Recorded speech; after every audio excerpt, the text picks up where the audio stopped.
Selamat pagi anak-anak. Apa kabarnya hari ini? Tentu baik-baik saja. Kali ini kita akan menonton video pembelajaran tentang apa itu kerjasama sebagai sikap bersatu dalam keberagaman. Sebelum kita menonton video pembelajaran berikut, marilah kita berdoa.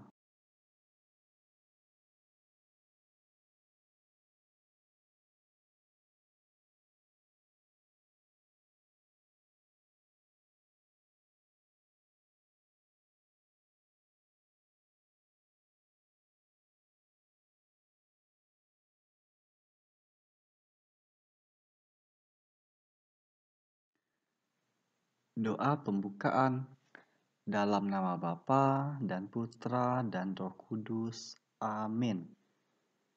Tuhan Yesus, kami mau belajar. Berkatilah kami dalam pelajaran hari ini. Amin. Salam Maria, penuh rahmat, Tuhan sertamu. Terpujilah engkau di antara wanita, dan terpujilah buah tubuhmu Yesus. Santa Maria, Bunda Allah, doakanlah kami yang berdosa ini sekarang dan waktu kami mati. Amin. Dalam nama Bapa dan Putra dan Roh Kudus. Amin. Materi kita adalah tentang kerjasama sebagai sikap bersatu dalam keberagaman. Di sini kita akan membahas macam-macam kerjasama. Tentu anak-anak tahu kerjasama itu contohnya yang seperti apa. Banyak sekali di sekitar kita. Misalnya kalau di dalam lingkungan kelas atau di ruangan kelas, saat proses pembelajaran di situ kita biasanya melakukan kerjasama, tapi dalam kelompok. Itu salah satu sebagai contoh kerjasama sebagai sikap bersatu dalam keberagaman. Masih banyak lainnya. Misalnya seperti kerjasama dalam melakukan permainan. Nah, ternyata kerjasama tidak hanya dilakukan dalam hal-hal yang sangat penting. Ternyata dalam sebuah permainan kita juga membutuhkan kerjasama. Seperti contoh pada gambar di atas, bermain gawang atau bermain jaga. Itu melibatkan kerjasama tim. Ada 3 orang yang berbaju merah dan 3 orang berbaju kuning. Contoh lainnya yang melibatkan kerjasama dalam permainan. Yang paling sering, mungkin bapaknya anak-anak di sini suka nonton bola. Atau anak-anak di sini juga ada yang suka nonton bola kaki atau sepak bola.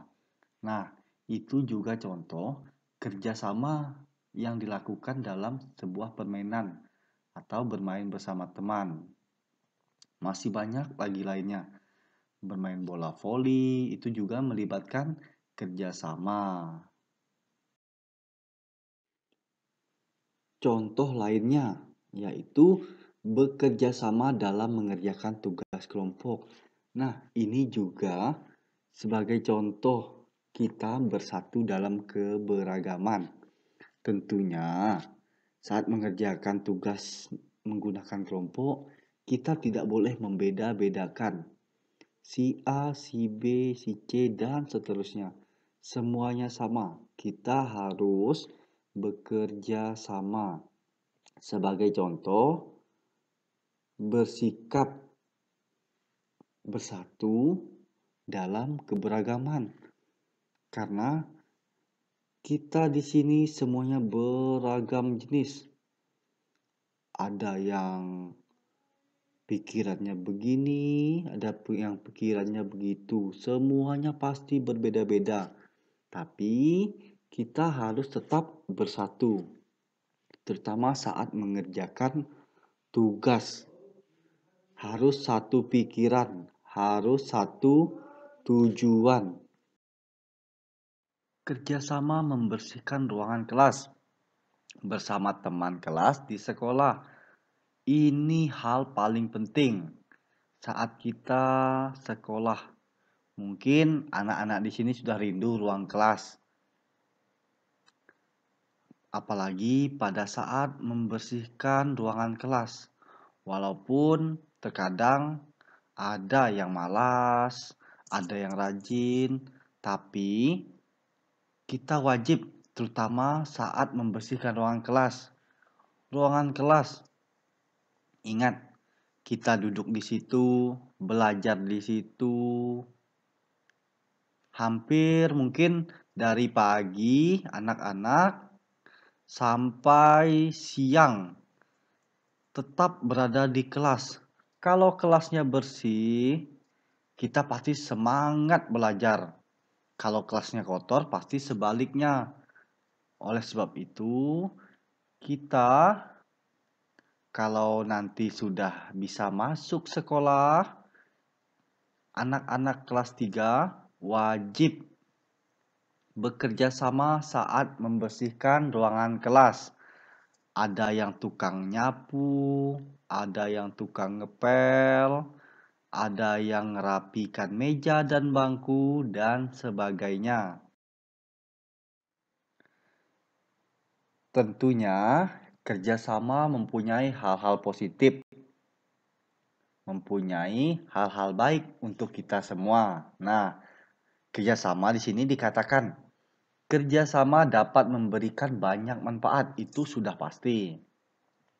Adapun manfaat kerjasama, yang pertama membuat pekerjaan menjadi cepat selesai.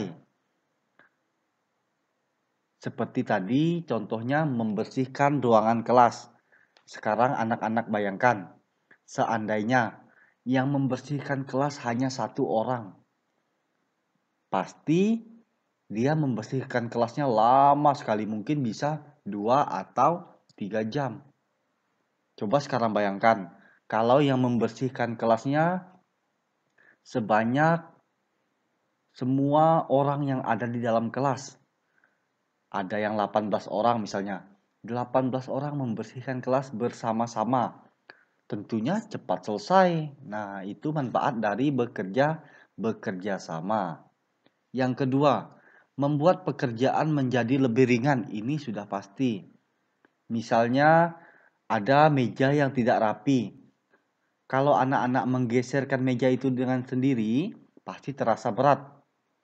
Coba menggeserkan mejanya ramai-ramai dengan cara kerjasama. Pasti terasa ringan beban pekerjaannya. Apalagi membersihkan kelas yang sangat besar. Yang ketiga, memupuk rasa persahabatan. Ini yang paling bagus. Jadi, kerjasama itu memupuk rasa persahabatan anak-anak di ruang kelas, di lingkungan maupun di mana saja. Semakin sering kita bekerja sama teman dalam hal-hal bekerja, pasti hubungan persahabatan kita semua semakin baik. Yang keempat, meningkatkan kebersamaan. Nah, meningkatkan kebersamaan ini artinya kalau satu susah, satu merasa susah. Kalau yang satunya senang, semuanya ikut senang. Di sini adalah manfaat dari kerjasama itu sendiri, yaitu meningkatkan kebersamaan. Jadi, saat satu merasakan, semuanya ikut merasakan. Dan yang terakhir, menciptakan komunikasi yang baik dengan orang lain. Di situ kan kerjasama, berarti terdiri dari banyak orang, lebih dari satu. Berarti saat melakukan kerjasama di situ pasti harus ada komunikasi agar kerjasamanya berjalan dengan baik. Setelah selesai melakukan proses pembelajaran melalui menonton video sebelumnya, untuk menutup pembelajaran, marilah kita melakukan doa penutup. Dalam nama Bapa dan Putra dan Roh Kudus. Amin. Tuhan Yesus, kami bersyukur kepadamu atas berkat dan penyertaan-Mu selama ini. kami belajar tadi. Semoga apa yang baru saja kami pelajari berguna bagi hidup kami dan berguna juga bagi sesama. Amin. Bapa kami yang ada di surga, dimuliakanlah namamu, datanglah kerajaanmu, jadilah kehendak-Mu di atas bumi seperti di dalam surga. Berilah kami rezeki pada hari ini, dan ampunilah kesalahan kami, seperti kami pun mengampuni yang bersalah kepada kami. Dan jangan masukkan kami ke dalam percobaan, tetapi bebaskanlah kami daripada yang jahat. Amin. Dalam nama Bapa dan Putra dan Roh Kudus. Amin.